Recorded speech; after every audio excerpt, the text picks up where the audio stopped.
हम लोग आज ये क्लास में देखेंगे वाक्य किसे कहते हैं या वाक्य क्या है।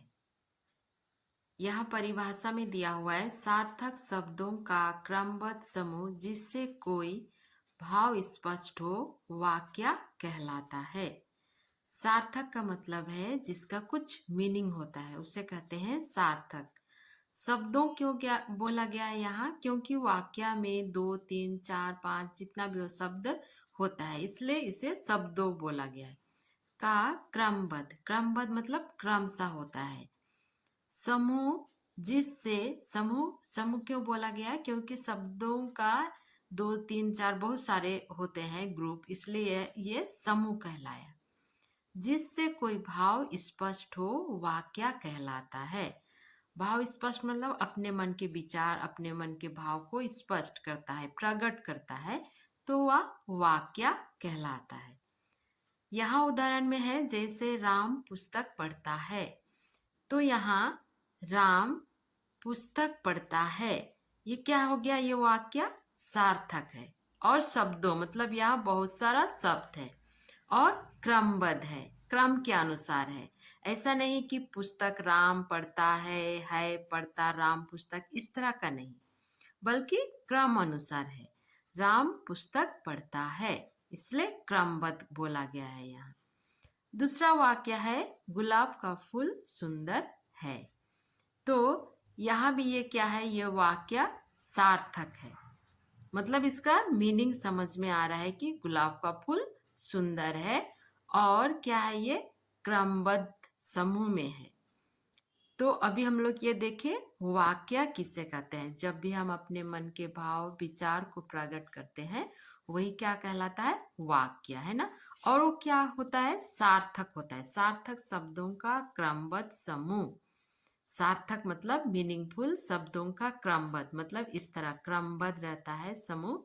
समूह क्यों क्यों बोला गया, क्योंकि यहाँ बहुत सारा शब्द है, इसलिए समूह बोला गया है। जिससे कोई भाव स्पष्ट हो, तो ये वाक्य से भाव स्पष्ट हो रहा है, यहाँ क्या कहना चाह रहा है ये पता चल रहा है, तो ये क्या हो गया, वाक्य। अभी हम लोग देखेंगे वाक्य के अंग।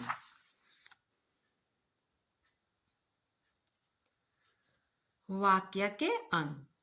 वाक्य के 2 अंग होते हैं।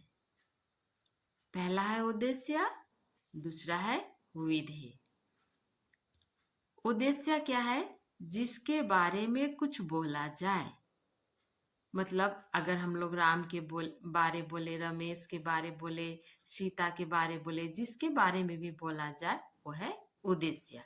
अभी हम लोग उदाहरण देखेंगे तो इससे अच्छी तरह समझ जाएंगे कि उद्देश्य क्या है, जिसके बारे में कुछ बोला जाए। और विधेय क्या हो गया, उद्देश्य के बारे में जो कुछ बोला जाता है वो है विधेय।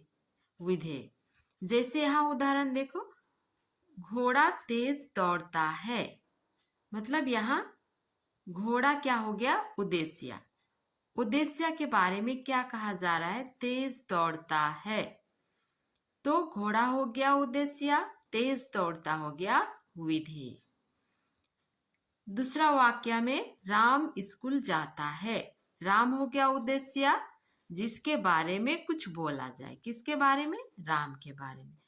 और विधेय क्या हो गया, उद्देश्य के बारे में जो कुछ बोला जाता है।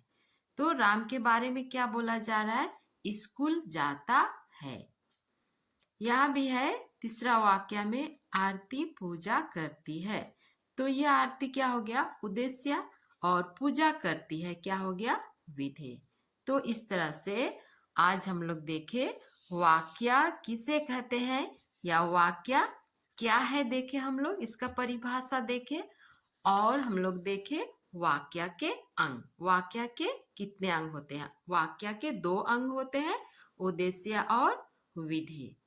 उद्देश्य क्या है, जिसके बारे में कुछ बोला जाए, और विधेय उद्देश्य के बारे में जो कुछ बोला जाता है। तो आज का क्लास में हम लोग ये लेसन देखे, दूसरा क्लास में हम लोग फिर से दूसरा लेसन देखेंगे।